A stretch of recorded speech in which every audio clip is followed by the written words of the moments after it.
back. You're watching Prime Property. I'm Nansara Rai.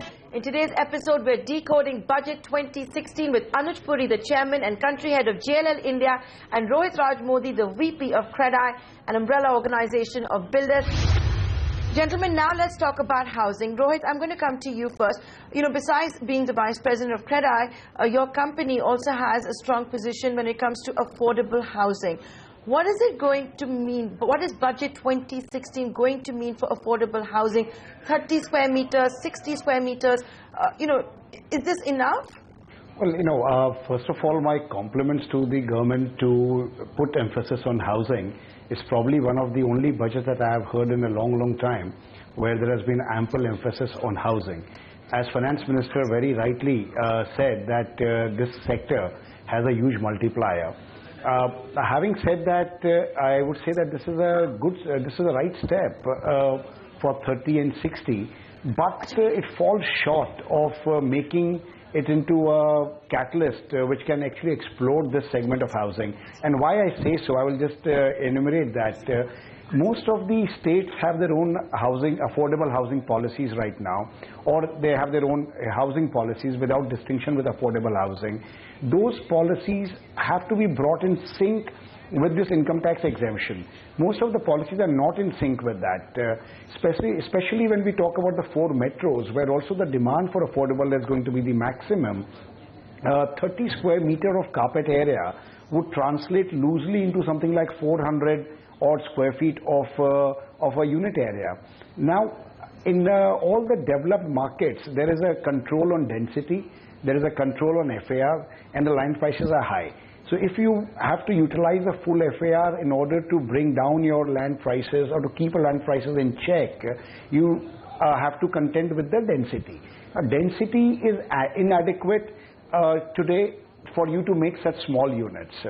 That's first and foremost. So I do think that the state policies will have to be amended to fall in tandem with this particular benefit.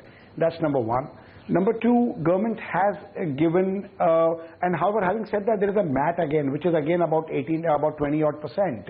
So the net arbitrage is only at about, with surcharge, you're talking about 13% kind of a differential. And the second point is that government has said that 3 years for completion of the project from the time of approval.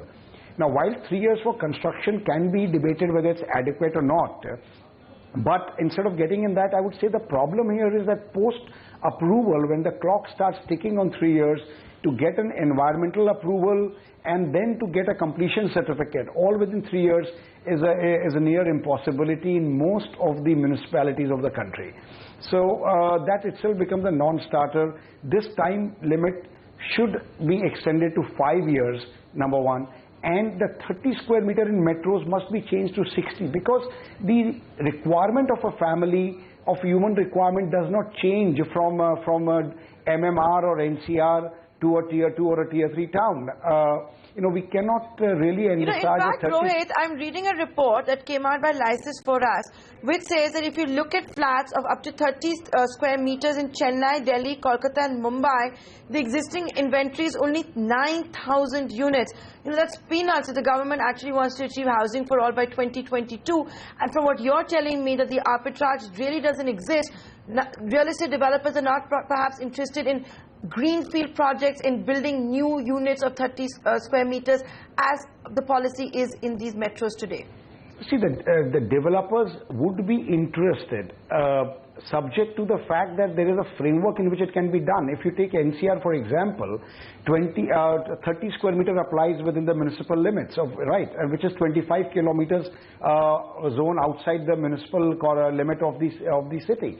Now, within this particular thing, in order to make 30 square meter of carpet, which would actually be at best, say about 36 or 37 square meter of final built-up area. How do you do that? Because you have FARs of ranging from 1.75 to 3.5, but with a density of 300 persons per acre to say about 1,200 persons per acre. Now, if I have to go tall with such small units, the number of parkings would kick in. That would mean multiple level of basements have to come in.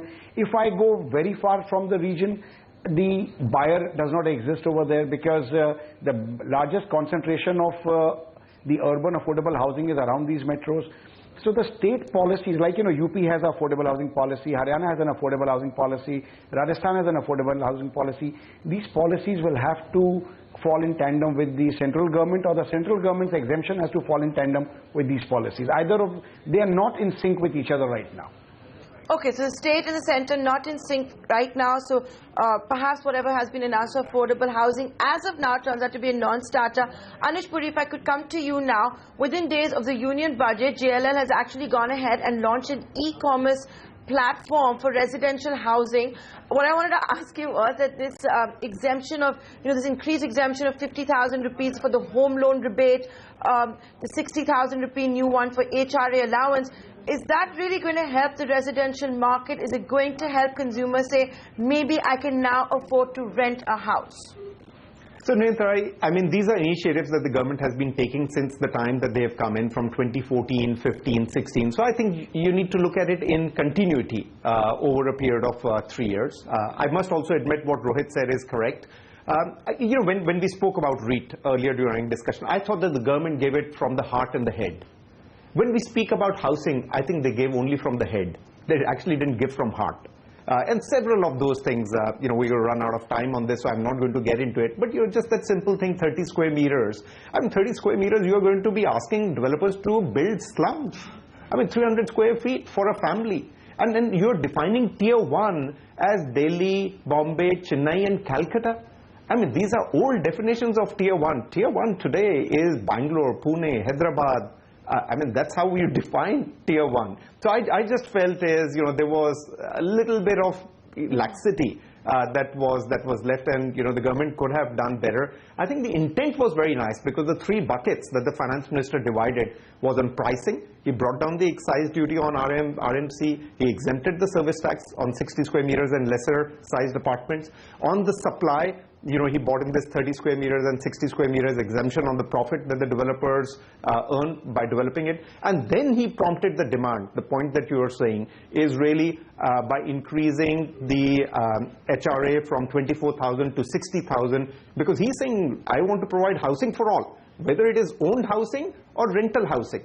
And that's where he's prompted that. And the second one is that he is given an additional exemption of 50,000 rupees on the interest, provided your house is no more than 50 lakhs and the loan is no more than 35 lakhs. So it was a well-intended budget, but I thought that it could have been a little bit more magnanimous and given from the heart rather than just only from the head. So there you go. There's 2 experts' take on Budget 2016's impact on the property market. You can send us your views on Prime Property at network18online.com. You can also tweet me. We'll be back next week, same time.